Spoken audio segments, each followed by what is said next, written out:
You got to be tough. You got to be tough.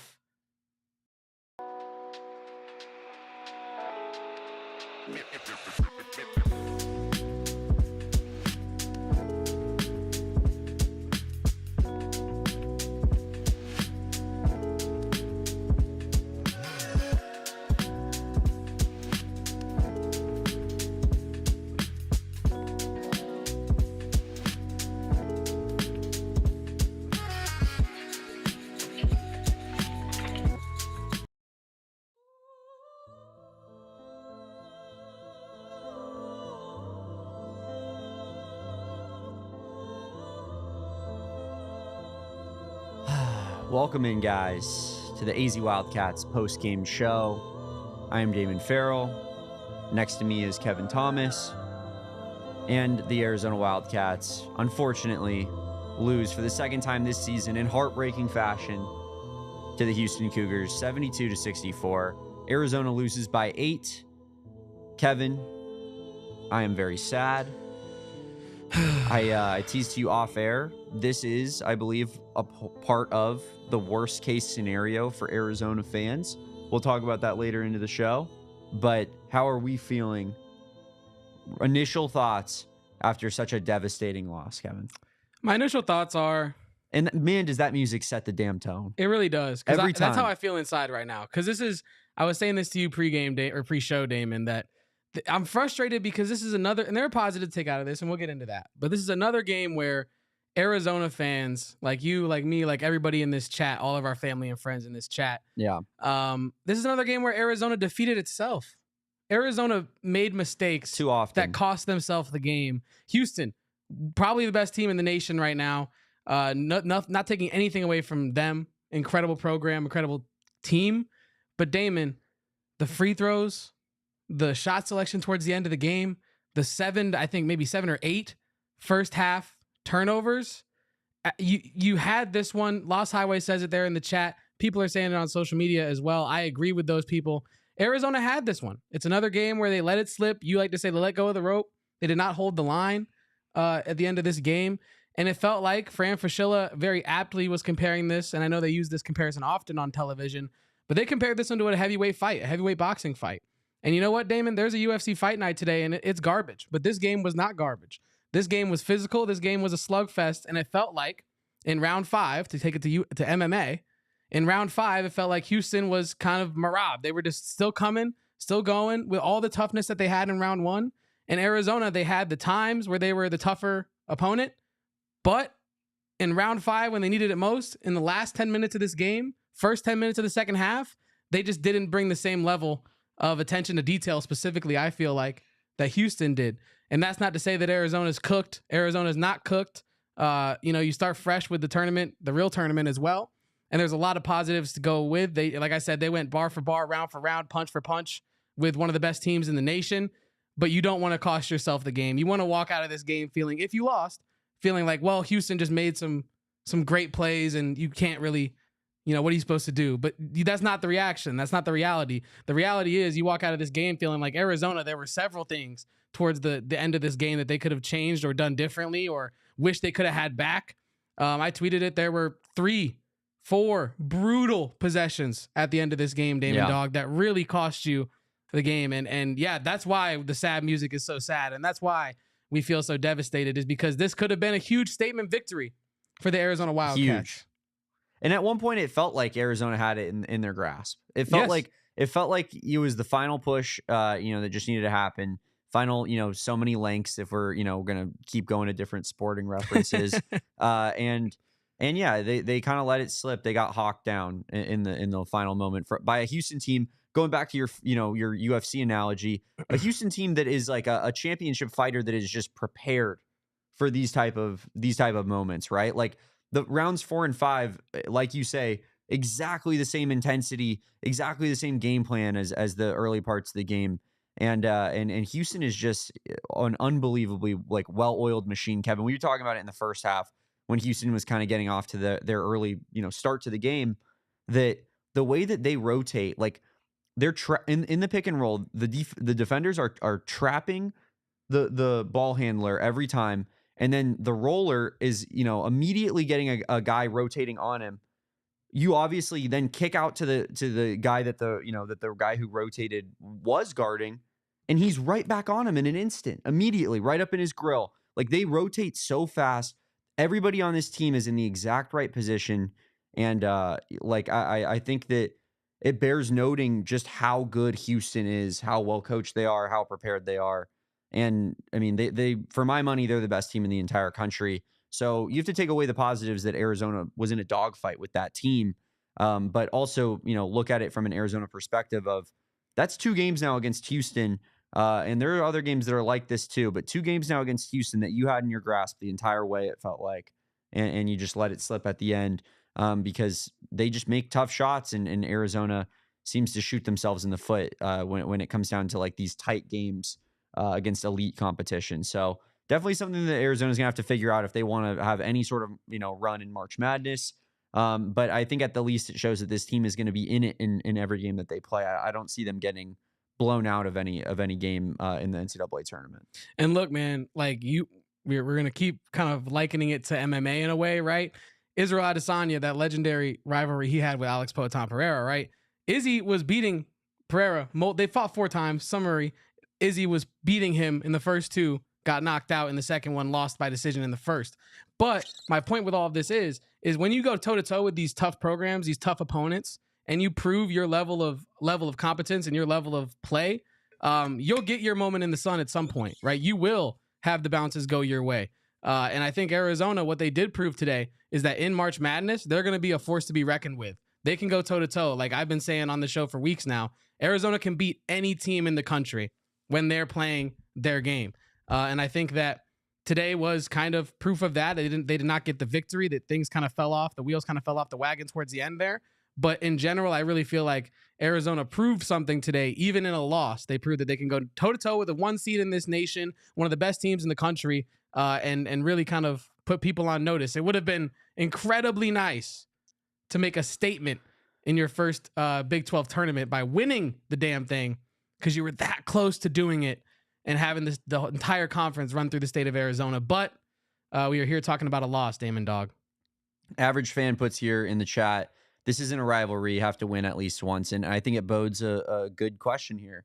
Is Houston and Kelvin Sampson, or is it Tommy Lloyd and Arizona's kryptonite? Because now, Kevin, we have now played them 3 times in the Tommy Lloyd era.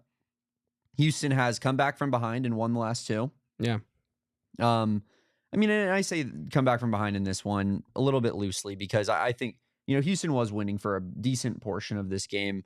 But yes, they Arizona had a lead with 5 minutes left, and Houston comes roaring back and takes control. But and then obviously that first one was in the tournament, that Ben Matherin team, and Houston just completely took it to Arizona in that game. So I think it has the potential for a very fun rivalry, Kevin, and I look forward to more matchups with Houston. But damn, it would be nice if they could just like miss a shot or turn the ball over at the end of a game. Like, I feel like that I haven't seen it once. It's unbelievable. I mean, you want to talk about tough shot making? Should we? I feel like we're kind of burying the Houston lead of this post game. Milos Uzan, where did that come from? I know we both know he's a hell of a player, really good player. He's really turned it on in conference play, especially this season. But a new career high for him. I think he poured in 25, 27 points today, making seemingly every shot that he took. Damon, I mean, aptly said, this guy's missed 7 shots. I haven't seen one, right? And I feel where did he miss, Kevin? Where did he miss 7 shots? I don't know, Damon. I'm struggling to figure out where he missed the 7 shots. Anybody in the chat, help us out. Like, did you guys count 7 Milos Uzan misses tonight? Because I couldn't have counted more than 2. If you at home saw 5 or more Milos Uzan misses in this game, you are entitled to compensation. But no, if you have seen it, you should clip it and send it to us on Twitter, because we genuinely felt like every shot that he was putting up was going in. That guy was phenomenal today. And yes, Arizona's defense, I think Arizona's defense, for as consistent as they were against Kansas, and for large parts of this Big 12 tournament as well, Texas Tech is the team I was looking for there. They had some strange lapses today on defense, Damon, and I really feel like it cost them with the 3-point shooting. Obviously, there were multiple open 3-point shooters in transition, which is really strange for Arizona, right? And it felt like Milos Uzan was able to get in a rhythm because of it. Sharp was able to get in a rhythm because of it. For those of you that were there in our pregame, Damon called it. This guy knows ball over here next to me. He said guard play is what this game comes down to, and Arizona's guards got outdueled. I think it's safe to say. Yeah, and obviously Caleb Love was having an incredible game at especially in that first half, and he was good in the second half as well, I thought. But Jaden Bradley turned it on at certain times, and I think late, those guys just didn't do enough. You had a couple illy timed KJ Lewis and Jaden Bradley 3-pointers that weren't really particularly close to going in at all. I didn't like either one of those shots. I thought up to that point, Arizona had been really, really smart with the shots that they were taking, at least their approach to getting back into the second half after Houston got out to that early lead in the second half. But yeah, man, I thought that Jaden Bradley 3, that KJ Lewis 3, you just can't really have it in those spots. Felt kind of hero ball-y to me. And honestly, I've said it all season, like if we're going to play hero ball, I don't want to play hero ball with anybody other than Caleb Love on this team. I was fine living and dying with Caleb Love in this game. I'd be fine with him being the one that missed those shots. But, I think Jaden Bradley and KJ Lewis probably should be focusing on attacking the basket, maybe pulling up for mid-range. Like that's where they're at their best. And I don't love those 3-pointers whatsoever. And then conversely, yeah, Milos Uzan just did nothing but, hit big shot after big shot at the end of this game. And I'm not even sure anything hit the rim, Kevin. LJ Cryer, he wasn't great at all. 3 for 10 in the game, 9 points, had 2 in the first half, 7 in the second half. But yeah, I mean, another player that, at the end of the game, at least you can trust him with the ball in his hands, not turning the ball over. I thought the Houston guards definitely outbattled the Arizona guards, especially at the ending of this game, Kevin. Yeah. And that was the big difference. But getting back to Milos Uzan for a second, like 19 points in the last game versus Arizona, 8 of 12 shooting in that one, 5 assists, 25 points tonight, ended 8 of 16, so with 8 misses technically, 4 assists, 0 turnovers, 4 of 6 from 3. This guy is he's really, really good, Kevin. And I have no idea why he's considered to be a second-round draft pick. I was doing a little bit of research into his like NBA stock before our pregame show, Kevin, and he's like projected to be solidly in the second round. I'm looking at this guy and I'm like, what doesn't he do at a high level, right? He is truly an all-around type of player. He seems to have the length, athleticism, shot-making ability, good at defense. Like, I think Milos Uzan is one of the most underrated players probably in the entire country. I wonder if a game like this maybe puts him more in the forefront of people's minds. I think a team like Houston, where they have 4 guys that are all fairly equal and no one's truly the star, I think is going to be underrated when it comes to talking about individual players on a national scale. But Milos Uzan has really taken the reins of this team, and he's pretty much been the reason I think that Houston's beaten Arizona twice now, Kevin. I think that's a good assumption. I was kind of thinking about whether or not he is the most underrated player in the conference. I don't know if he is, but he's definitely in that conversation, right? When you look at the things he was doing on the court, you spoke to all the different skills that he has. I want to kind of talk about his passing ability. He really, went heavily underrated in this game because of all the shot making he was doing. Yeah. But some of the passes he was setting up his teammates with were truly impressive as well. And it's tough to outduel a guy when he's playing the way that Uzan was tonight. Damon, I kind of wanted to hit our by the numbers here because I wanted to hit a conversation after that with you. So let's break this game down by the numbers here, presented by our friends over at Desert Financial Credit Union, your number 1 credit union rated by Forbes. And this is how it broke down. Pretty close field goal percentage there, 44-43, but the 3-point shooting, that's a recipe for disaster there for Arizona. 28% from the 3. They shoot 5 for 18 on the game to Houston's 9 for 23 from 3. Assists. Honestly, I was kind of surprised to only see 7 assists and 6 assists respectively for each team. That was I was kind of a low number when I was putting this graphic together. I didn't expect that to be such a low number, especially with the way that Houston was playing offensively. I thought, some of those threes might have come off of assists, but I guess, no Jokic. That is a low number. No Jokic assists tonight. The turnovers, 12 for Arizona. And honestly, that's usually we really don't hone in on some of the stats on this graphic, but that I will hone in on turnovers because I think they had 7 second half turnovers, some totally self-inflicted.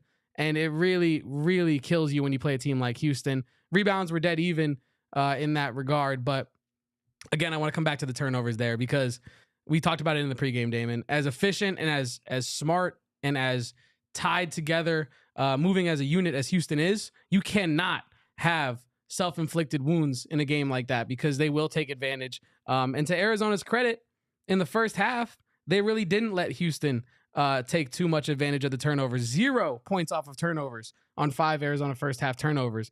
Conversely, though, in the second half, Houston goes off and gets 15 points off of turnovers to Arizona's just 2. So, I mean, it comes back to Arizona defeating themselves in this basketball game, which... That's unfortunate. 15-2 points off turnovers in the second half of this game when Arizona took a 6-point lead into halftime, 5-point lead into halftime, something like that. I mean, that is what loses you a basketball game. And before Henry Vasar, horrifically fouled, I forget exactly who it was at the end of that game to blow those people, those good. It was Cryer, I think. Those good soldiers at home that took Arizona spread. And were, thus screwed over by it. Like before that, it was a 6-point game that Houston was up by, and Houston wins the points off turnover battle by 6, Kevin. Yeah. So, I mean, you're looking at that being the true difference in the game there. And yeah, it's unfortunate, but I think, another thing on that list, and we talk about the 3-point shooting, we've been talking about it all season because it's so important in college basketball, but Arizona makes 3 first half 3-pointers and they make 2 second half 3-pointers. That frankly is just not really going to cut it, I don't think, especially when you're playing teams that, like a Houston team that you're going to see down the stretch of this season. You got to be better than 5 total 3-pointers in a game, especially when the other team is hitting their 3-pointers. Yeah, I agree with you on that. I do think, though, that the shot selection for large parts of this game was good for Arizona. I didn't mind the game plan. I think that they were taking some good shots. I think the 3-pointers that we're complaining about kind of came in the second half towards the end, which is, I think, probably the worst time for those threes to pop up and can kind of manifest themselves, right? So, honestly, Damon, I think that Arizona shoots itself in the foot, but we know that they can't shoot the 3. We know that, right? And But they have been in this tournament, though. That's true. They did against Kansas. They did against Texas Tech. That's true. But you're not in every game, right? The 3-point shooting is going to wax and wane like the moon in a way, right? So I feel like we've been talking about it all year. Tommy Lloyd's repeated it at multiple occasions on postgame after losses specifically, that if you can't shoot the ball, you have to take care of the ball. Yeah. And so in the first half, Arizona does a better job of taking care of the ball. And the 3-point shooting, while they hit 3 3-pointers in the first half, it doesn't really play as big of a factor into the game because you're taking care of the ball. You're playing efficient offense, right? But in the second half, when you don't play efficient offense and you do turn over the ball, it makes the missed 3-pointers and the ill-advised takes on 3-pointers outshined dramatically, right? It really puts a spotlight on those mistakes. And I feel like that's kind of where the 3-point shooting for Arizona on offense went wrong in this game. This is the first time in a while this season where I felt like Arizona's 3-point defense also was a little bit questionable at times. Like I spoke to the defensive lapses in transition. There were times in this game, whether it was Trey Townsend or Carter Bryant at times, who seemed to kind of forget exactly, maybe not forget, but get confused in the mix of the game as to who their matchup was and who they were supposed to pick up on defense. And by the time they figured it out, swish, Emanuel Sharp 3 or one of the other Houston ballers doing it from deep. So yeah, Damon, in this one, I felt like the overall shot making for Arizona was good, but as the game wore on, as the fight wore on, the attention to detail kind of fell away, I feel like, as well. And part of that is defense as well, Damon. And you're going to get less steals and you're going to get less blocks. That means you're going to have less stocks. And so we got to check in on the stock market. Noah, our guy, how are we doing in the stock market here? Let's see it. Even in the stock market. Again. Wow. 2 in a row. Dead even again. As you see here, we check in with the stock market. Arizona with 4 steals. Looks like 3 blocks there for a total of 7 stocks. And then obviously it's even. It's the same on the other side. Damon, this is our stock market for the day. It is indeed our stock market for the day. Just looking at some of the key players here on Arizona and the stocks that they got. You got 0 out of Jaden Bradley tonight. I think that's a player that we've become accustomed to seeing at least that steal number be a little bit higher than that. And obviously Houston's guards did such a great job of taking care of the basketball. But also you have 0 steals from Caleb Love as well. another situation where, he's been providing that all season long, and you just didn't really get it from him tonight. Only 4 steals on the night. KJ Lewis, has 1. Carter Bryant has 2. Henry Vasar has another. When you're getting 1 combined steal from KJ Lewis, Caleb Love, and Jaden Bradley, that's a down night, Kevin. And I think that as well, you could look at that and say that that's part of the difference in this game as well, because we've come to expect those guys to, get Arizona those extra possessions, especially because those are the 3 guys who are going to have the ball in their hands, I feel like, the most part on offense. So right. They need to counteract their own turnovers with forcing turnovers of their own.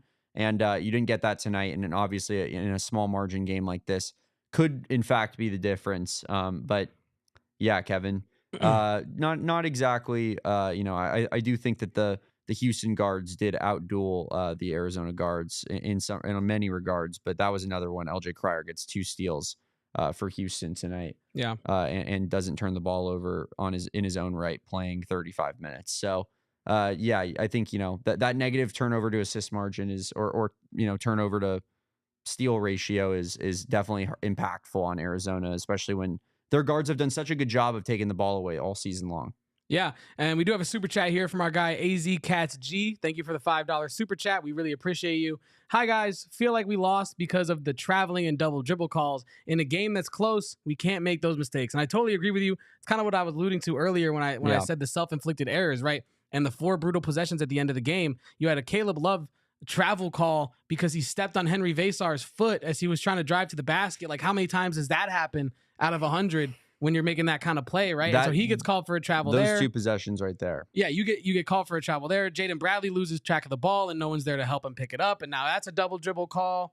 And yeah, on the other end, you have that 50-50 ball like Sean in the chat is talking about with Tobey and the 50-50 balls. You have a 50-50 ball at the end of the game. Tobey falls to the ground. No one's there to cover the restricted area. Easy dunk for the Houston Cougars. And so it looked like Tobey had 2 hands on it too. Yeah. Arizona had the possession just too arrow. much momentum going the other way. It was just a really unfortunate circumstance there where it looked like Arizona at the minimum was going to win the possession battle there with the arrow going their way. And leads to a free 2 points for Houston directly off the back of a Caleb Love travel. A sequence like that is exactly the type of sequence, Kevin, that we've seen all season long when it comes to this team. And that's why I've had concerns about their ability to close out these games against these top level opponents, because stuff like that just seemingly, finds their way in Arizona's path and can't get away from them. Meanwhile, a Houston team is Mr. Fundamental the whole way. Yeah. Am I wrong? No, not only are they Mr. Fundamental, but as you just alluded to, they're Mr. Get the bounce. You know what I mean? Oh my God. The amount of bounces that Houston got. And I don't want to be that fan that's like, oh, we just didn't get a bounce. But there were some bounces in this game, folks. Let me tell you that, if you run those plays out of 100, I don't know how many times it goes to Houston, but it feels like less than 50% it would go to Houston, and all those went to Houston tonight. It felt like Houston is supposedly 150th in luck out of 364 teams, which places them pretty fairly in the middle. It's right about the middle. Arizona is 283rd, so just outside the bottom 100 there. But I think, Kevin, good teams make their own luck, right? Or I should probably even say great or elite teams, because I think Arizona is a very good team. What do they say luck is? It's a preparation combined with opportunity, or something like that. Something similar. And I think that when you talk about luck in basketball, that's what it is, right? Houston is so prepared and they're so talented that whenever the opportunity for good luck to come their way, they're in the right position to accept that luck, right? Yeah. And I think Arizona's a little less consistent with that kind of stuff, and you kind of take yourself out of the luck running, so to speak, when you do something like that. Here's a good example of that, real quick. I feel like when Houston gang rebounds, they when they're tipping the ball up in the air, they're tipping it right to each other. Yeah, it's never going towards an Arizona player. If they're tipping it, it is somehow finding its way right into a Houston player's hands. When Arizona is gang rebounding and doing similar, the ball's going out of bounds. Yeah. They're getting in each other's way. Same team. Same team Toby stuff. Walker and Carter Bryant are going up for the same rebound, and the combination of 2 of them hitting against each other knocks the ball loose into the air. I feel like they're just much more coordinated when it comes to that type of stuff. And I think luck is certainly a thing, and Arizona has some things go. I think I would consider this Arizona team an unlucky team based off of watching this season, but at the same time, like I was saying, this luck is a part of what the positions that you're putting yourself in. And I feel like Arizona hasn't put themselves in good positions, especially at the end of games, to be considered lucky. Yeah. Yeah, and honestly, Damon, they're gonna need some luck in March Madness as They well, will. Damon. And I do want to ask you about the question that you teased at the top of the show. After this quick break from some good people. All right, Damon. I love Circle K. You love Circle K. Noah behind the Mac loves Circle K. You at home should love Circle K. It's America's thirst stop. Derek sometimes like to call it America's thirst trap. I don't know about all that, but you can get all your snacks, your gas, your water, your energy drinks, all that good stuff at Circle K. It is my favorite place to get late night snacks. I love their little hot rollers. You can get some really cool cheese roll-ups there. I love those. You got all your chip selection. Circle K is the place to be. Join the Inner Circle for 25 cents off per gallon. That's 25 cents off per gallon on your first 5 fill-ups. You get 3 cents off per gallon every day after that. And then when you upgrade to the real Inner Circle, the inner circle, you get 5 cents off per gallon. So make sure to join the Inner Circle today by downloading the Circle K app. Terms and conditions do apply at participating locations. Visit circlek.com for details. Kevin, we got a new sponsor alert. Green Chef. We're talking about Green Chef, and I know for me personally, I'm a guy who, I like to cook, but for some reason, like sometimes I'm just not feeling it. Right? There's like I gotta come up with the plan. I gotta divvy out all the ingredients. It just go get the ingredients. Yeah, I gotta go get the ingredients. It just takes too much damn time. But with our friends at Green Chef, that time is gonna be cut in half, if not more, Kevin, because they're gonna hit you up with real clean foods that are pre-portioned, pre-packaged. They're pre-made sauces. You don't got to spend the time. Sauces are one of those things. It's like it adds so much to the meal. I was just gonna say, good sauce is hard to find. But spending 15 minutes to like handcraft a sauce sometimes it's just too much effort and it costs too much money on its own to go out and be making like a bunch of sauces like that, Kevin. I know that Green Chef is going to help me when it comes to my eating habits and getting better food inside of me. And if whether you're starting a weight loss journey, Kevin, or you're just looking to maintain, Green Chef's going to have you covered with all sorts of curated assortment of dietitian approved recipes that offer fiber support, lower in saturated fat, and come in under 700 calories per serving. So stay on track with your busiest days. They're going to have salads that are ready to go in 5 minutes or less. All types of easy options, Kevin, over at Green Chef. Thrive all year with clean, easy meals from Green Chef. Go to greenchef.com/wildcats free and use code Wildcats free to get started with free salads for 2 months, Kevin. Free salads for 2 months plus 50% off your first box. That's greenchef.com/Wildcats free. Use code Wildcats free. That is a phenomenal deal, Kevin. It is a really good deal. Free salads for 2 months? It is a really good deal. And honestly, Damon, I feel like maybe we should save our conversation about whether or not it's... I was going to ask you if it's the worst case scenario for Arizona fans. Let's say, because I would love to hear it, because I actually think it's a good case scenario that they lost this game in some ways. And we can go back and forth on that. And part of that is the pessimist in me, Kevin, just having watched the Arizona Wildcats and how these late season runs have gone for so many years now. But I would love your level-headedness to kind of talk me back off the ledge, per se, as we get there. But first, as you allude to, our guy Saul Bookman is on the floor. He's ready. He's in Kansas City, Missouri, and he just took in the Big 12 championship game in which Arizona lost to Houston by 8 points. So why don't we bring Saul in here? Our guy Noah. Saul, sad boys here on this podcast. It was a tough loss. I think Arizona clearly was in the game and had a real shot at winning that thing. What was kind of the vibe in the locker room, and how are you feeling after a tough loss like that? The vibe in the locker room was, it was sad, it was somber, but I think, they're disappointed. They're disappointed that they lost. They felt like, again, they were put right back in that same kind of position where it's under 5 minutes left to go. Game's on the line. It can go either way. And yet again, Houston found a way to do it, and you didn't. And I think that's frustrating. I think that's probably the more frustrating part. If this had been the first matchup that they had with Houston and it went down like this, I don't think that they would take it maybe as hard. They would still take it hard, but they wouldn't have taken it as hard. But the fact that Big Brother beat you again, essentially, you're like, oh, I thought we had it this time. They came back after a 5-point lead, blowing it, and then coming back from 10 down, and they were on a roll, and it looked like they were kind of cooking. They were finding some things that were working, and They just could never get over that hump. And Houston's like Chris Paul. When Chris Paul was playing for the Suns, they were the clutch time Suns, and you just knew Chris Paul was going to be able to manage everything down the stretch. That's what Houston makes me feel like. It's like I'm watching a bunch of Chris Pauls, especially when you're looking at Sharp and really Uzan. They were just ISOing. They were ISOing, going one-on-one. If you doubled, they were going to kick it out, and another guy was going to try and ISO and go one-on-one. I thought Tobe Awaka did a phenomenal job doing the best he could to guard on the perimeter as much as he did. I thought he did a decent job, but ultimately, at the end of the day, the Arizona guards couldn't match what the Houston guards, and I think could do, and that's kind of my ultimate takeaway.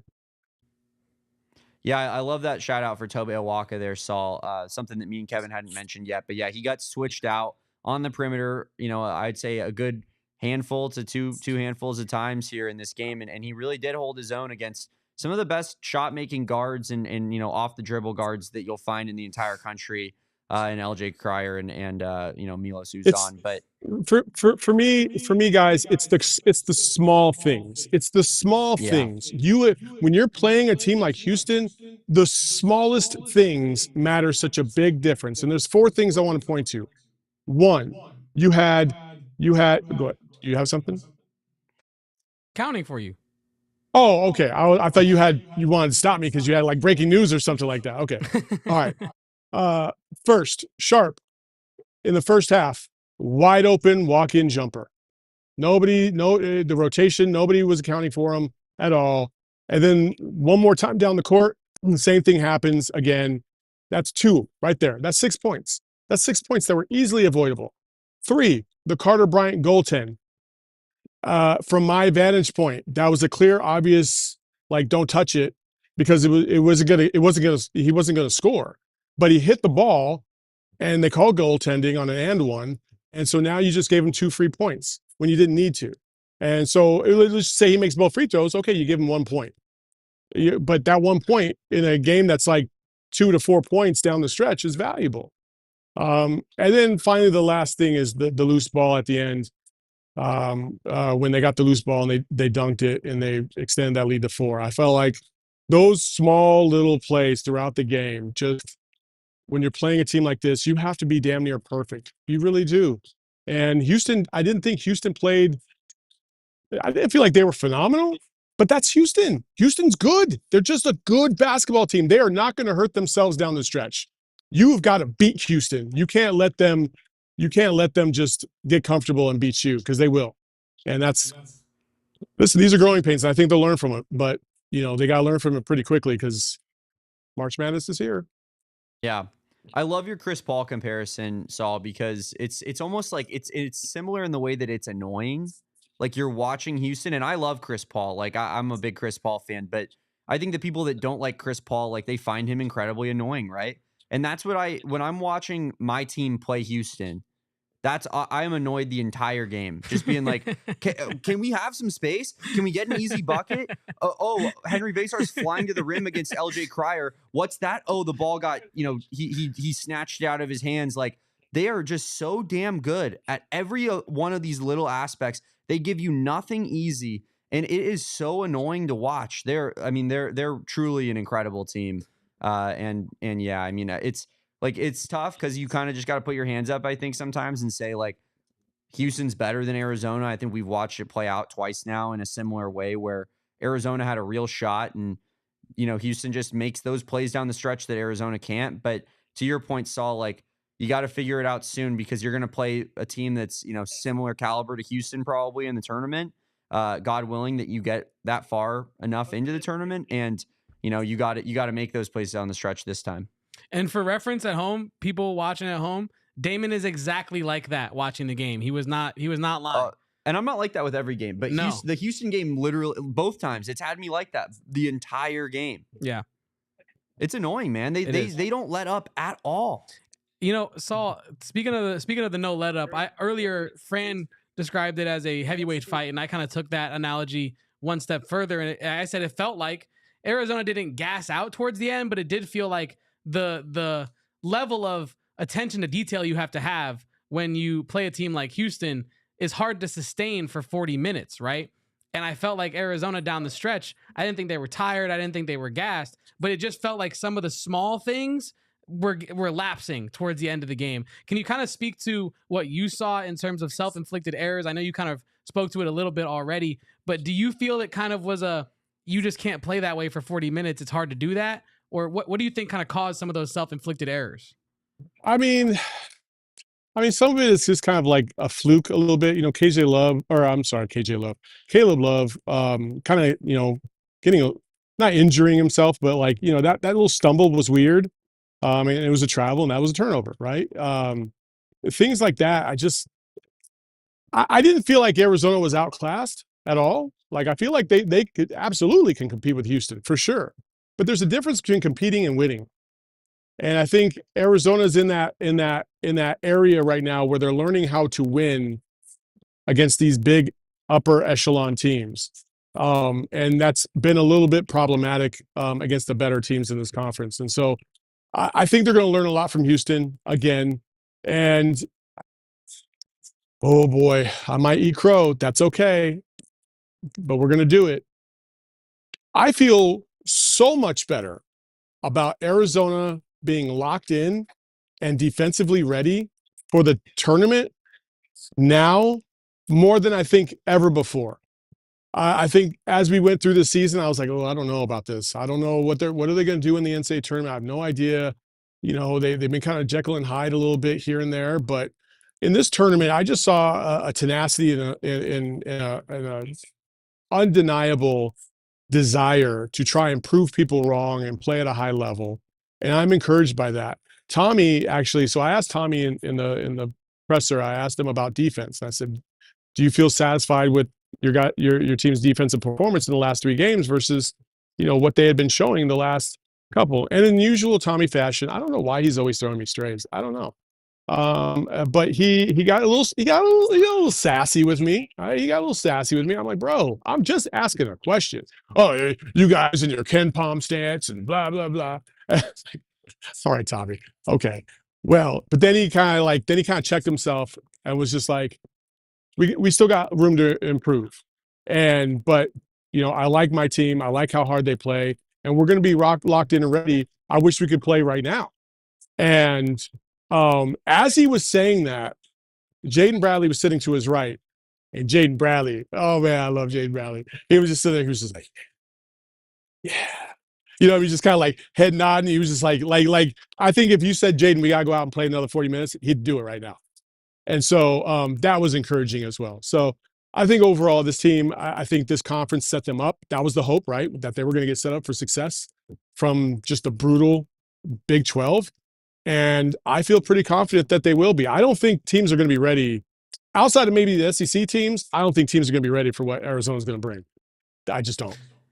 So, me and Damon were going to talk about this a little bit later into the show, but I think your answer kind of just led into my response to Damon's question. Damon was asking earlier, is this the worst case scenario for Arizona basketball fans? And he has something he would like to explain, but I feel like this actually might be the best case scenario. Not obviously the best case is you want to win the game. Why is that? I feel like the best case is you want to win the game, but I feel like this is still a very great scenario for Arizona basketball because some people have been saying it in the chat, but I was thinking this earlier. This is going to make Arizona even hungrier. This is still a late season, not what's the word I want to say? Gut check, I suppose. But it's one of those things where you go into the tournament and you're like, this still hurts. We're going to stay locked in. I'm not saying they would have not been locked in otherwise, but I still think this is a good scenario because you show that you can go toe to toe with maybe the number 1 team in the nation heading into the tournament. And you alluded to it. It kind of gives us proof of concept that they're not going to be Jekyll and Hyde anymore this time of year. So I still feel very confident in Arizona going into March, still based off this game, even though it was a loss. My God. Hold up. Jesus Christ. God damn. Fuck. Sorry. This guy is over here just doing crazy stuff with the chairs. I'm like, bro, would you calm down over here, Cookie Monster, with the chairs? Anyway, I'm gonna put this over here on the stage, man. My God. Sorry. I was like, all right. You see I'm on the spot, right? I was wondering if you were shaking your head so vigorously at my take, and I was like, I think I'm agreeing with you, Saul. Why are you so adamant against my take here? And the whole time it was a chair Cookie Monster? No, I was vehemently against your take. Oh, what? I'm gonna tell you why. Okay. The Arizona fan base has made it known that nothing matters except for March, except for the NCAA tournament. And I think these guys have seen that all over social. It doesn't matter if they went undefeated this year. It's okay, but what about the NCAA tournament? Okay, what about, can you get to a Final Four? Can you get to a national champion? Like that's all it seems like anybody wants to talk about. So I don't think win or lose, it really would have mattered, because I think this team would have had a chip on the shoulder regardless. I think it wants to go out there and it wants to do everything it possibly can to get to a Final Four, just so they could turn around and be like, are you happy now? We did it, right? Like, and so that's kind of why I would disagree a little bit with you, Kevin. Like, yeah, if you're gonna lose this game, would you like to lose it close? 1,000,000%. But I also feel like this team was going to be pissed off regardless anyway. Well, I really wasn't saying that they weren't going to be locked in or that they don't understand like the expectations of the fan base. But I guess I'm more so just saying that this increases the size of the chip on their shoulder. And I think it only is going to keep them more locked in, because like we were just saying, attention to detail slipping down the stretch of this game it's just another reminder that you have to stay 40 minutes locked in to win the things that you want to win. This is a game that they wanted to win. And so I feel like that's the thing I'm trying to say, that this is another learning lesson for this team and that they understand the expectations. But I think that going up against Houston, there could not have been a much better setup for March Madness than this, the way they went through this Big 12 tournament. You obviously would have wanted to win it, but yeah. I hear you. I guess we're splitting hairs on this to a certain degree, but I definitely felt like they're upset right now, you know. And do we have video ready or no? Okay, so let's go ahead and get into it. You know, when we talked about Houston and kind of making the same mistakes you did the first time around in terms of falling down the stretch, Henry Basar had this to say. It's kind of similar to how we played him at the home. I think we had them beat the whole game. We out-efforted them. We played better. We made better decisions at the end of the game. They say more poise. They gave the ball to the guys they wanted to score, that they trusted, and they delivered for them. And at the end of the stretch, we had a couple loose balls that they got that we really wish we got, and I think we would have changed the game, but it went that way this time. Yeah, so you know, I think Henry's a little perturbed about that as well. I'm on the move again. I'm just gonna be on the move this whole time. I was about to say, Saul just moving all over the court right now. Yeah, you know, I mean, they're trying to wrap up. They're wrapping up chords and whatnot. So I'm just gonna hold this out here because why not? Hey, if they're really, so let's talk about Henry. But if they're really, you know, putting up shop, can you get us a square of that court so we can forever immortalize it as one of the greatest courts in conference tournament history? It's a great court, man. I don't know what they're going to do with the court. They're going to give it to us. That's what they're going to do with it. If they're going to chop it up, I would absolutely take one of these pieces of the court. So you know, maybe I'll go talk to Brett right now after we're all done and say, hey, Yo-Yo, can you hook me up with a piece of the court or what? Yo-Yo is crazy. But sorry, Saul. Sorry to cut you off. You're talking about Henry Basar. You're talking about Henry Basar, not Yo-Yo. Yeah. So Basar, you know, he was disappointed, obviously, and KJ Lewis also had something to say as well. I will leave you on a positive note, but let's listen to what KJ had to say because he had a different reason why he felt like Arizona lost this matchup. I feel like just the effort things with the loose ball. I think it was like 2 minutes to go. We was down either 4 or 2. Milos fumbled the ball and Francis picked it up, got the little dunk at the end. And then the tip out rebounds, I think those are big. So I think they made a little bit more effort plays down the stretch. And then obviously the turnovers down the stretch too hurt us. But I think those little effort plays was, you know, the big thing. I feel like if we get that, you know, those loose balls or those or defensive rebounds, it might be a different outcome. I mean, despite losing to them twice, you played them both tough. Yeah. Tougher than most teams do in the country. Do you take pride, or not pride, but do you take confidence in that moving into next week? I mean, definitely. I mean, you know, we got to use this as motivation. You know, this whole tournament was physical. And, you know, we play with an edge this whole tournament, so I think we just got to carry that on into whoever we play Thursday or Friday. So, like you know, new location. Yeah, go ahead. Location. Yeah. So again, KJ was disappointed as well, and he had his reasonings for why he thought that they fell apart. But as I said, he kind of led into it a little bit, the positivity, right? So we're gonna leave everybody on a good note. I asked Carter Bryant because Carter Bryant had never won a championship, still hasn't won a championship. What could he take any confidence away from this the two matchups against Houston and heading into next week? And Carter explained, the things that went wrong for him in this game, but I liked how he bounced back. He had a couple more errors and then he bounced back. I thought he did some good things out here. He had some bad things. It is what it is. But he had this to say about heading to March Madness, and I think everybody will be a little encouraged about what he had to say.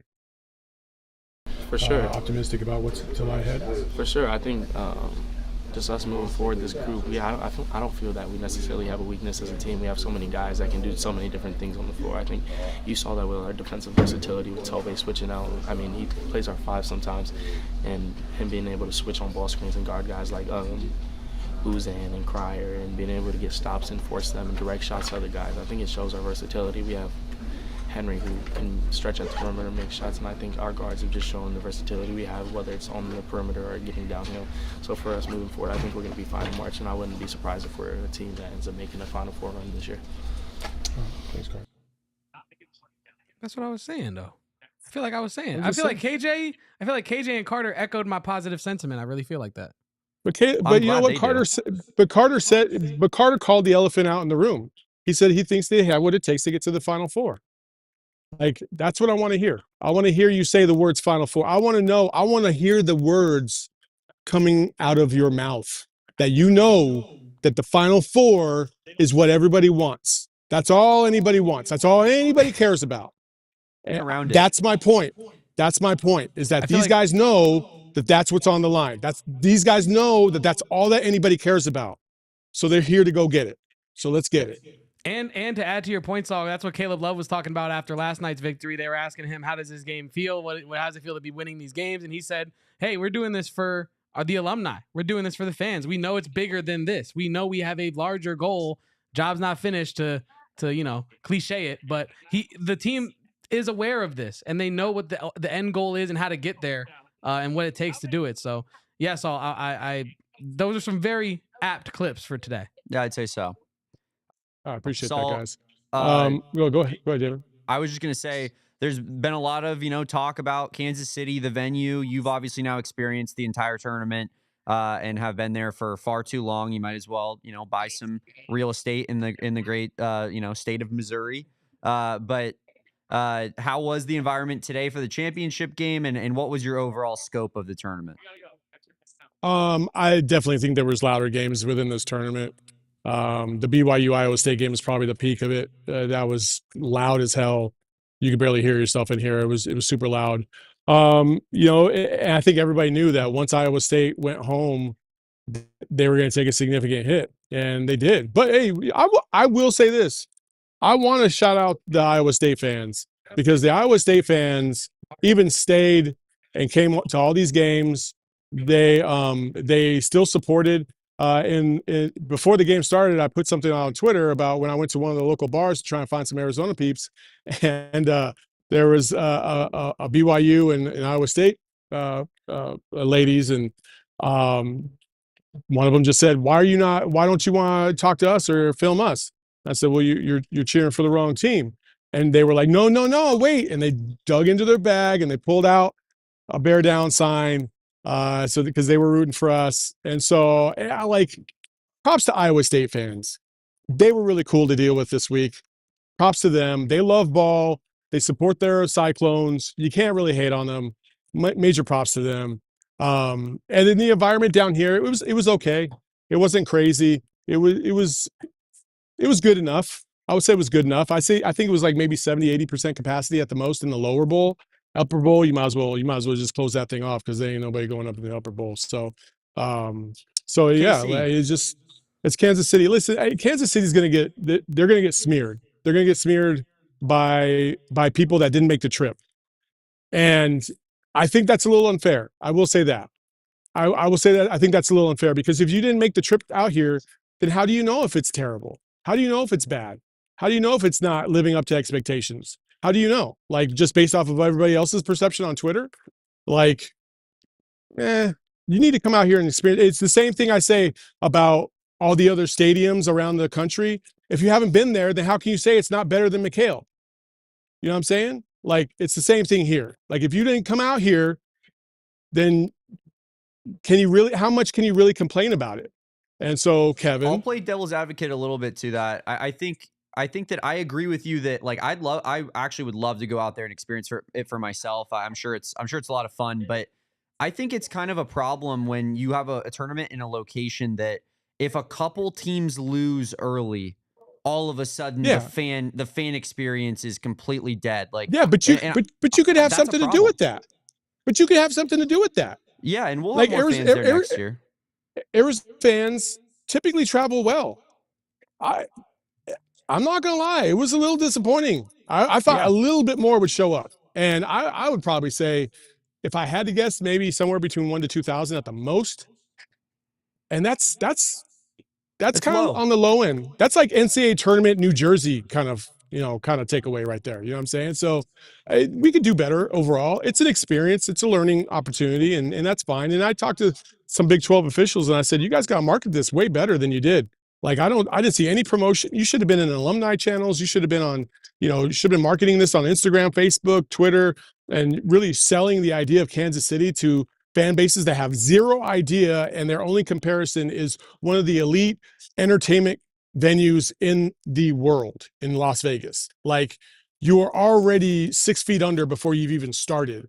And when you look and compare Vegas to Kansas City, it's like comparing Madonna to a folk singer who nobody's ever heard of before, right? Like, that's just, I don't know if that's like a prejudice or not, but yeah. So like that was a pretty anyway, apt my comment to you was more of like the naughty by nature, kind of theme there, Kevin. It's like, if you ain't ever been to the ghetto, then don't ever come to the ghetto. So stay out of the ghetto kind of thing, right?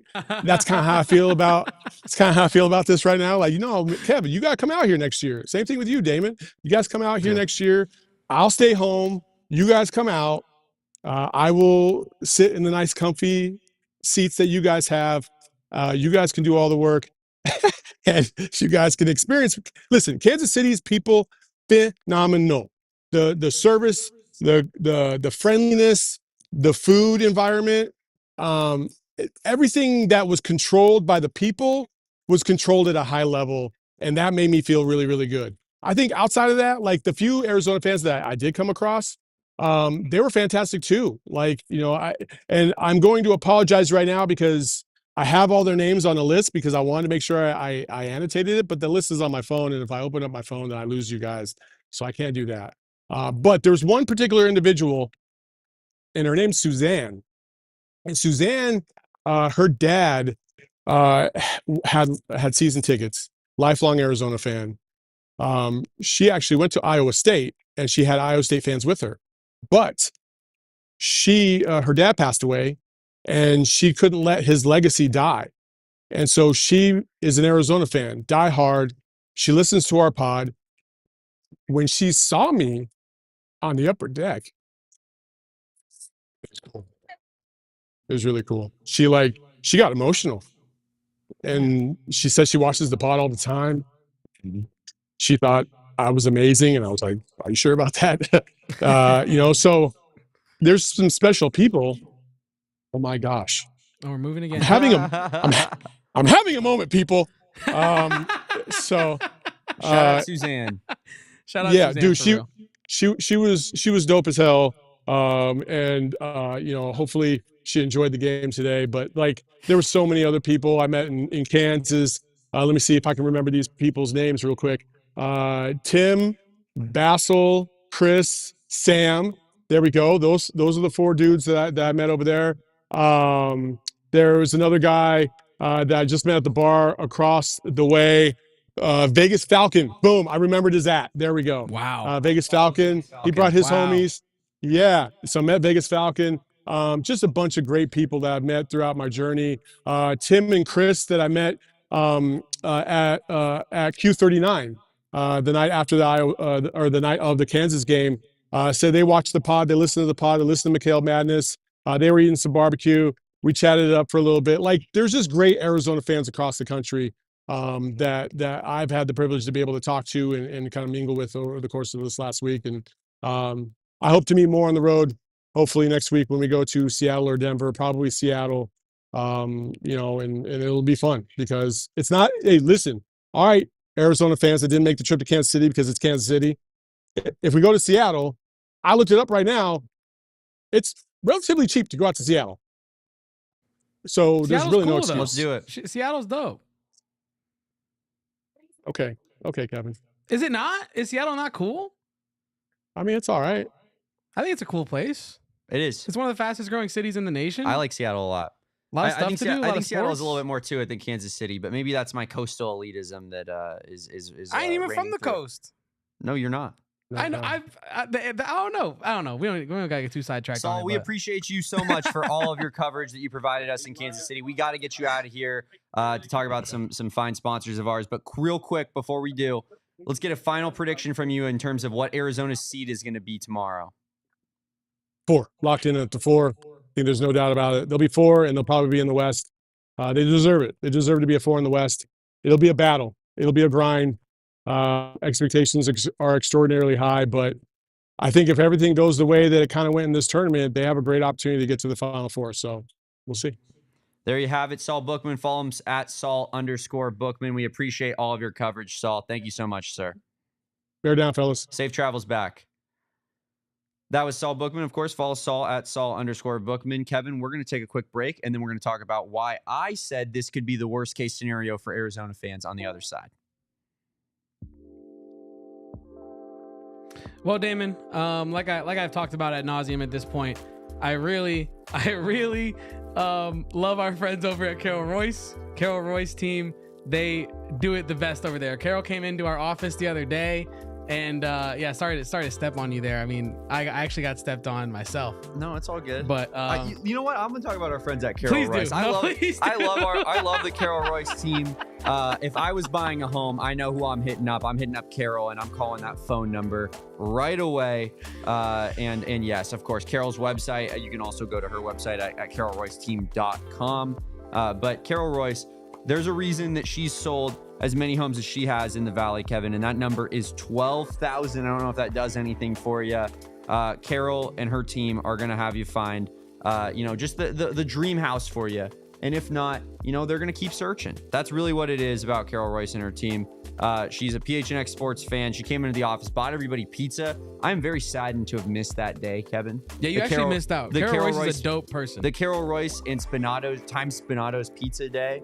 I'm not sure there's been a bigger crossover in the history of since Sweet Life and in Hannah Montana, something like that. Genuinely not since that exact moment. Yeah. Carol, she's going to make it personal. That's what she did with us, with our team. Wanted to get to know us a little bit better. That's what she's going to do with you when she is getting you into your dream home.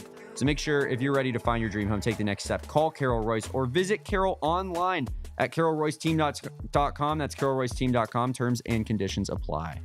Look, Damon, I'm gonna keep this one real. Monarch Money, y'all out there, you need Monarch Money. Mm-hmm. There are so many streaming services these days, so many subscription services, so many places that your money is going. It's really hard to track all the different arms that are grabbing at your bank account and your wallet. Monarch Money is the best way to track all of your spending. And if you want a budget, me and Damon, a couple of young bucks, we should probably be more on the budgeting stage than we maybe are. I can't speak for Damon, but I can definitely speak for myself. So I use our friends over at Monarch Money. Make sure to start managing your finances to build the life that you actually want for yourself. Monarch makes managing money simple, even for busy lives. Get control of your overall finances at Monarch Money. Use code PHNX at monarchmoney.com in your browser for half off your first year. That's 12 months for half off, 50% of your first year at monarchmoney.com with code PHNX. Use it. Use that promo code, Kevin. Also, if you are using one of our streaming partners, party's going to continue on at gophnx.com, where we're going to finish out and hash out this final discussion here, Kevin. Yes. We've teased this conversation for a very long time, but I'm going to tease it for a little bit longer because I realized that we have to give out a King of the Court tonight. Oh, we do. So why don't we go ahead and do that? I think it's the obvious choice here. Caleb Love, King of the Court, 19 points. Played 39 minutes, Kevin. Only sat for 1 minute, had 4 rebounds, 1 assist, only 2 turnovers in 39 minutes. I think that bears some noting. I think, take care of the basketball at a very highly efficient level. 7 of 19 shooting. Not a great night from 3-point range. But Caleb Love playing his best basketball, Kevin, at the right time for Arizona. And I think that's got to fill you with confidence heading into, what the monster that is March Madness, single elimination tournament, anything can happen.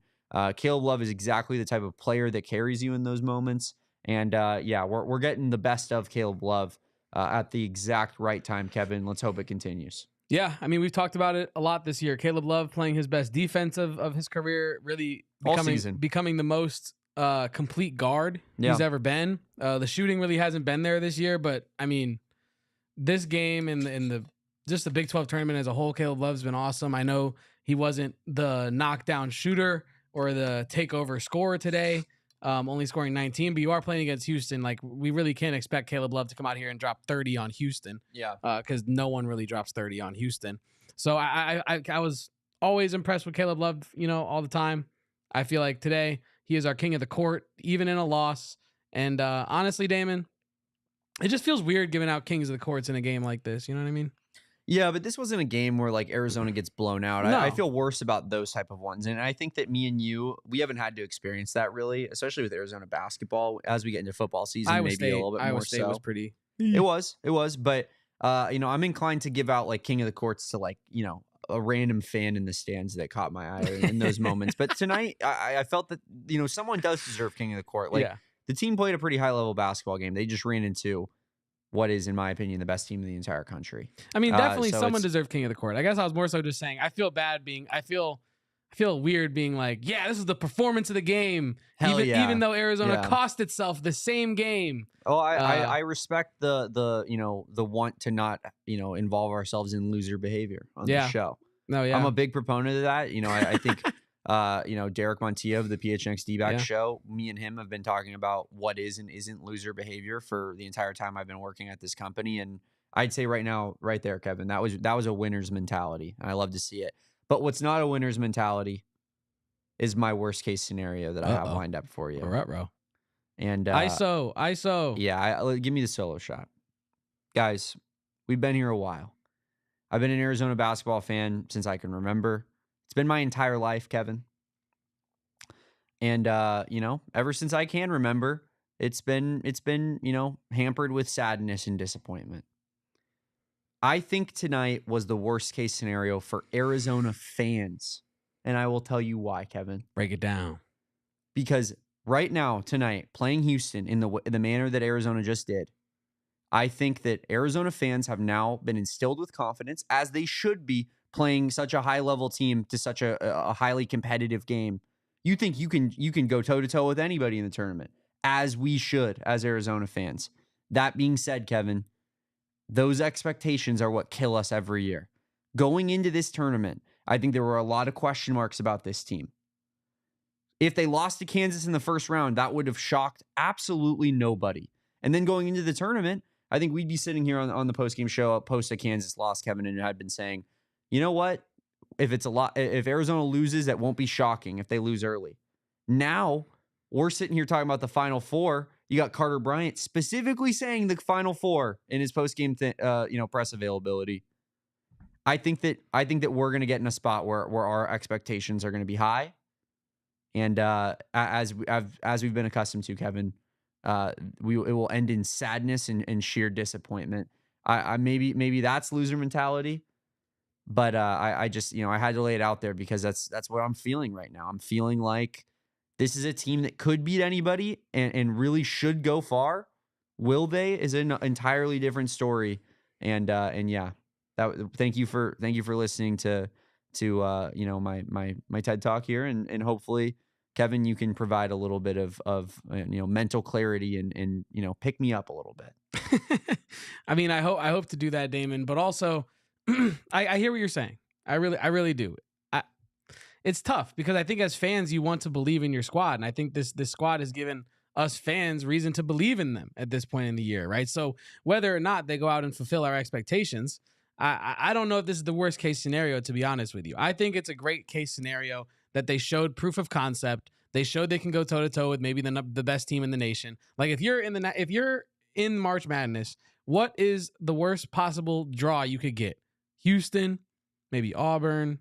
You know what I mean? Like you can go toe to toe with those teams. We just watched it happen, and so I feel like while yes, now the expectations are let's go make a run. in the back of our heads, we all know that this is still an Arizona team that could falter early in the tournament rather than later in the tournament, right? And so I feel like this is only... But they definitely shouldn't. They definitely shouldn't. They're way too damn good for that to happen. I hear you. I guess I'm more so just saying that this loss, albeit gutting and a little bit disappointing, right, should still give you confidence that going into March, this team is one of the best teams in the country. Yeah. Like, you know what I mean? If you beat Houston today, we feel even greater about that fact. But I think the way that Arizona played today, there's no reason to not expect them to be able to go toe-to-toe with anybody. And it's just, that's the way we already felt. But now we've seen it multiple times. And yeah, you do want them to go out and get that W. You do want them to get over the hump, like Saul alluded to. But I have faith that the team will be able to get over the hump when it matters most. Because, hey, High Point ain't Houston, man. Like, you know what I mean? Like, you got to handle business. But I will say I am unreasonably more scared than I should be, I feel like, because I did really, my expectations were hampered, and now I feel like they're in a place where, like, I'm ready to be hurt again. I'm ready to be hurt again. Big time. But putting your heart on the line right now during this time of year, there's never a better time of year to be ready to be hurt again than March Madness. March Sadness. Man. I feel like maybe that was what I was trying to get to the whole time, is that I'm feeling like I'm going to be hurt again. You went from madness to sadness. Yeah. Like if Arizona won this game, I would have been like, might as well cut down the nets now while this team is on top. But losing this game in the fashion that they did makes me think, hey, I have a lot of expectations for this team, but it's not going to go the way that I want it to go at all. Which is why I'm sitting here and I'm just kind of, as I'm speaking through it, you know, this therapy session, as I've said, like it's safe space. Yeah, it is a safe space with Trust me tree. and you know, Noah, would you hover over the screen for a second there? Oh. Just hover over the screen with the mouse. Me and 200 of my closest friends in the entire world. That was well worth it, Kevin. I think I'm just in a place where I'm kind of expecting to be hurt again. And my buddy Alec here puts in the chat, let's expect the worst when it inevitably happens, so that we knew it. That is certainly one way to protect your heart. That is spoken like another man that is from Tucson and has experienced this way too many times in his life. Yeah. I guess that's where I'm coming from, Kevin. But yeah, I want it to be different so damn bad. I will do anything for it to be different. Yeah, I do hear you, Damon. I just think that, you know, this is like a glass half empty, glass half full kind of situation, right? I think I'm more leaning towards a glass half full. Angel on your shoulder, devil. Yeah, on your shoulder. think, you know what I mean? Because I don't know if I can come much closer to your side of the fence there, because I really feel like I really feel now that it's settled. It's an hour and 7 into the show. The game's been off air for about an hour and a half. You know what I mean? I'm a little more settled. Still very disappointed, gutted. Oh, almost cursed. By the way. Well, we can't now at this point. Outlaw Country. By the way, you mentioned how, as you can see on your screen, 72-64. For those that can do math, that is an 8-point difference. And the 7.5 was the line. Damon, I saved this an hour and 8 minutes just to tell you, little old me, who had the over in this game at 134.5. Again, for those that can do math, this game ended at 134, something like that. I don't know. I actually can't do math. Apparently not. But my point is, I was 1 point short of the over. I was 1 point short. That's 130. That's 136. Don't worry about it. 136.5. That's actually what it was. That's where okay. Point is, 1 point short on the spread, 1 point short on the over. I don't think you have two unluckier, more disappointed fellas here sitting in front of you anywhere in the country. Yeah, but you know, you shouldn't have been 1 point short on your over. Henry Vasar fouled for absolutely no reason and ripped my. We're missing free throws to end the game, Damon Dog. We are indeed. I'm one Jaden Bradley free throw short. You got spotted 2 points that never should have happened. That just, I mean, Henry Vasar when he committed that foul, he might as well have walked into this studio, opened up my wallet, taken money out of it right in front of my face, dangled it, and walked out. That's what he did, Kevin. You know, we call that a donation to our good friends over at Bet365. Yeah, so. They needed it. They needed it too. Yeah. Kevin, that's our post-game show. We're going to be live for Selection Sunday tomorrow, so make sure you guys do not go anywhere. Subscribe to this channel. Turn those notifications on to know when we will go live. Hasn't been exactly determined yet. We might go live right at the start of the show. We might go live right when Arizona finds its seating. We will figure that out for you and let you know on our Twitter account. That Twitter account is PHNX_Wildcats. Kevin, where can the people follow you? KEVOPOSTS. That's my sign on Twitter. You can find me doing all my random stuff there, talking my ish, just kind of yapping, doing my thing. I am at Damon Dog. That's DAWG. You can follow Saul_Bookman at Saul_Bookman. I just said it out loud. Yeah. You should add underscore to his middle name. That would be fire. You could also, check out Saul doing his locker room stuff. I think he's gonna post something maybe after we go off air here, maybe possibly. But we'll also amplify that from the Twitter account if it's not on the Twitter account. So you guys will see that if you're following PHNX_Wildcats as well. We will. But also, I want to say, we have a lot of people here in this chat. Not enough likes. I know it's early in the evening and here. I know we lost. Yeah, I get that, but I gotta sleep, y'all. I need Noah. Can I get a one shot? Noah, can I ISO? I need good rest. Mm-hmm. Last night was a late night. All right, I need good rest. And if y'all don't hit that like button, I will not sleep. I won't do it. So please hit that like button. He doesn't look like a man that's had a lot of sleep recently. You see these whatever Birkin bags I got under my eyes? You know what I'm saying? It's because y'all ain't liking the video. That is all. Erica already posted it from the Twitter account. Not locked in because we're live on the show here, but also follow Erica Day at Erica Lee Day on Twitter as well. No H. She hopped on our pregame show. Had a great time with Erica. Always helping us out with our coverage and part of the team here. So big shout out to Erica as well. Big shout out to producer Noah for clicking buttons and letting Kevin get on screen for this one and sit next to me. We got real quick before we get out of here. Known CMU Chippewa, Noah Wolbrecht. We got to ask you real quick, Noah. I know you didn't really want to be on today, but how you feeling about your boy Trey Townsend? Because this is the #1 Trey Townsend podcast in America, so be careful. But he didn't have his best game, which just means he wasn't LeBron James. Let's keep it for those of you at home not understanding the Central Michigan connection there for Trey Townsend, because it was not explained at all. You're right. Trey Townsend went to Oakland, which is in actually Oakland, Michigan. I think a lot of people might thought Oakland, California. Yeah, the good one. No, sir. Oakland, Michigan, which is close to where Noah Wolbrecht is from, and went to school himself. So he kind of rides for his guy Trey Townsend a little bit. So Noah, how are we feeling after kind of a poor performance here from our guy?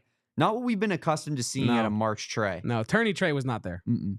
Well, he'll definitely bounce back. Fact. That's Totally. for sure. Yep. I think he had an off night. I mean, obviously the whole team kind of was playing out of their element to start the game a little bit. Good point. Maybe messed up the pace a little bit. Good They slowed it. He kind of plays a slower game, post up, waiting for the rock. There was a lot of times where people missed him on mismatches down in the paint. That is true. That is actually true. And, I think he'll come back. Tournament, I think first game, I bet you 12 points, 5 rebounds, 2 assists. Love That's it. honestly kind of a money prediction. I kind of love 12 that. points, 5 rebounds, 2 assists. You heard it here first from producer Noah. Thank you so much to producer Noah. We really appreciate him for all of his hard work today. This is the AZ Wildcats podcast. Thank you guys for watching. Thank you for following. Subscribe to the channel. Like this video. We will catch you tomorrow on a Selection Sunday edition of the AZ Wildcats podcast. Until then, peace, bear down. And go Cats. Let's go into March with some momentum. We all silly like the mayor.